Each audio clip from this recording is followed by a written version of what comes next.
They are threatening freedom of speech, and it is all starting with the European Union as they want to protect their citizens from misinformation and disinformation. Sounds a lot like something that's being done to Americans, although this may have stepped things up just a notch. This is a set of regulations that really are groundbreaking worldwide. Nobody else has done this, and it's done in a creative and I think pretty sensible way. So no, I wouldn't say that we're late. If anything, we're a little early. In a time when you have the IRA out of the United States as well, and you're trying to get more investment into tech in Europe, the UK also trying to make itself a hub for technological advancements of any sort, does this bode in any way positively or negatively then for Europe? There are some risks in all of European regulation of digital tech platforms. If you look at GDPR, a number of papers suggest that it's been negative for innovation.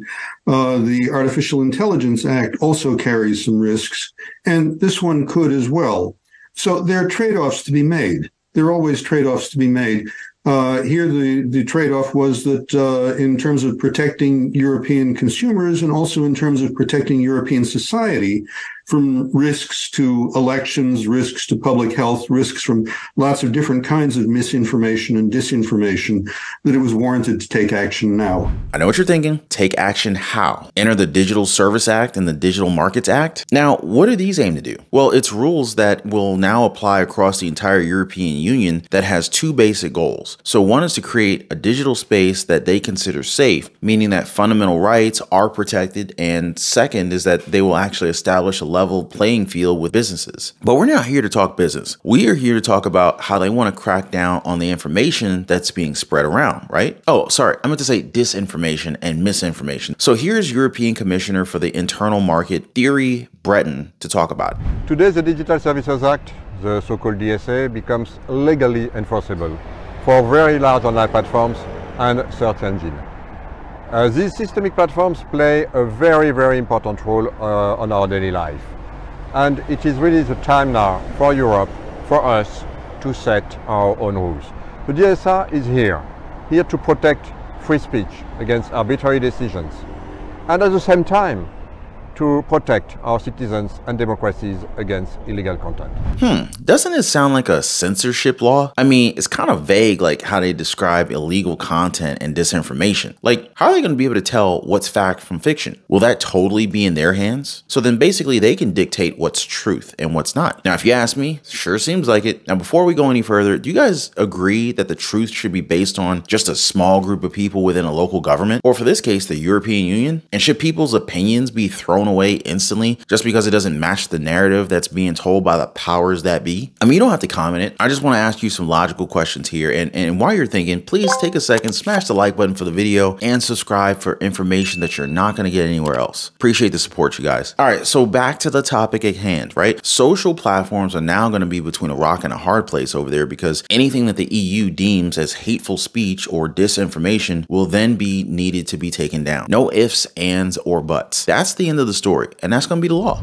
It's one of the world's most far-reaching set of rules designed to clean up what people see online. The first phase of the EU's Digital Services Act has entered into force for some of the biggest online companies. Basically, what consumers can expect is that it's not just online platforms who make the rules anymore. How content is deleted, reinstated, moderated. Now there are rules on how to do that, how to report on that. But let's take a step back here, right? Because back during the health crisis, we were told that jabs would pretty much block the virus, right? That transmissions would go down because of it, right? Remember when this bombshell hit us like a ton of bricks? Was the Pfizer COVID vaccine tested on stopping the transmission of the virus before it entered the market? If not, please say it clearly. If yes, are you willing to share the data with this committee? And I really want a straight answer, yes or no, and I'm looking forward to it. Thank you very much. Regarding the question around, did we know about stopping immunization before it's entered the market? No. We had to really move at the speed of science to really understand what is taking place in the market. And from that point of view, we had to do everything at risk. So if this happened today, would Pfizer be in trouble? I mean, I'm just asking the logical questions, right? Because I've seen this firsthand with my channel. Countless videos suppressed because it doesn't roll with the narrative. And all that pushed it was the likes from people who wanted to know the truth. Likes that I still appreciate to this day. And speaking of the jabs, some independent journalists actually asked Pfizer's CEO about this. And well, it went better than expected. Mr. Borlak, can I ask you, did you know that the vaccines didn't stop transmission? How long did you know that without saying it publicly? Thank you very much. I'm sorry. Answer that question. I mean, we now know that the vaccines didn't stop transmission, but why did you keep it secret? You said it was 100% effective, then 90%, then 80%, then 70%. But we now know that the vaccines do not stop transmission. Why did you keep that secret? Have a nice day. I won't have a nice day until I know the answer. Why did you keep it a secret that your vaccine did not stop transmission? These are the same people that folks from the government agreed with. In fact, they were more enriched by the taxpayer money. This is what I'm trying to point out here, guys. They want to make it seem as if it's all black and white when it's so far from that. Like, let's play a game. Do any of y'all remember something that was deemed wrong back just a few years ago? And as time went on, we suddenly found out that it was true. And this isn't just with the health crisis. It can be applied to so many other topics. And I mean, just with politics, like imagine how controlling it's going to be. And I'm sure this is happening in the EU, but did y'all forget when the White House was told to not talk to social media platforms? Because we all knew that they were talking behind our backs. A couple questions on the ruling, the social media ruling from yesterday. One, I wonder why, while the DOJ is reviewing its options, is there any immediate day-to-day impact on the administration's activities here, the White House's activities? So we've been very kind of consistent. We are going to continue to promote responsible actions to protect public health, safety, and security when confronted by challenges like a deadly pandemic and foreign attacks on our elections. So we're going to continue to do that to promote that in a responsible way.